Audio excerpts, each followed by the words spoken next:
त्यासाठी आपण कुणाकडे मागत वगैरे नाहीये, हक्काने सांगतोय. मी देवेंद्रजी पासून मोदीजींना सांगेन की या ठिकाणी कमळ फुलणार आणि कमळच फुलणार आहे.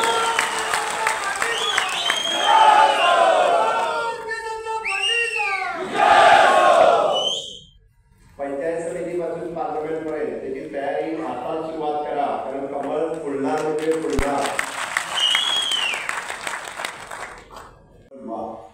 आणि त्यासाठी कोणी इथं काही चिंता करू नका. इथं कोणीही कमळाची तिकीट दिला या मतदारसंघामध्ये आपल्या एनडीएची तिकीट मागूच शकत नाही.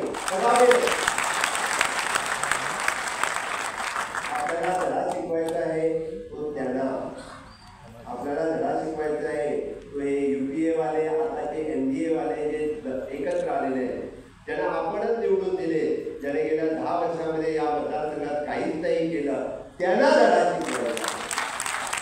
त्यासाठी आपली एकी खूप महत्वाची आहे. गेली 10 वर्ष आपण सगळेजण एकत्र होतो आणि त्यामुळे अशा काही लोकांना ऑपॉर्च्युनिटीज मिळाल्या, त्यांना संधी मिळाल्या आणि कुठलं त्याने त्रास जर कुणाला केला असेल तर आपल्याच कार्यकर्त्यांना त्रास केलाय, त्यांना धडा शिकवायचा. त्यामुळे आता आपल्या बरोबर आलेले नवीन शिंदे गटाचे शिवसैनिक असतील किंवा अजित पवार गटाचे कार्यकर्ते असतील, या सगळ्यांना घेऊन आपल्याला विजय प्राप्त करायचा आहे. त्यामुळे आपल्यामध्ये भांडण नको. हा विषय क्लिअर आहे. कोणी कितीही सांगून दे, काही पण सांगून दे, आमच्या गटाला मिळणार, कुणाच्याही गटाला मिळणार नाहीये. आणि भारतीय जनता पार्टी आहे आणि भारतीय जनता पार्टीच्या कार्यकर्त्यांना आणि इथं कमळच फुलणार आहे. मी परत सांगतोय, इथं कमळाशिवाय या ठिकाणी प्लेन करू शकत नाही. त्यामुळे हे सगळं करत असताना आपल्याला कंपॅरिझन करून सांगायला पाहिजे. प्रमोद जगताप साहेबांनी एकदम छान आणि उदाहरण देऊन सांगितलेलं आहे. तर या मतदारसंघाचा म्हणजे लोकसभा मतदार क्षेत्राचा जर विकास करायचा असेल तर मोदीजीने दिलेले प्रकल्प या ठिकाणी राबवायला पाहिजे.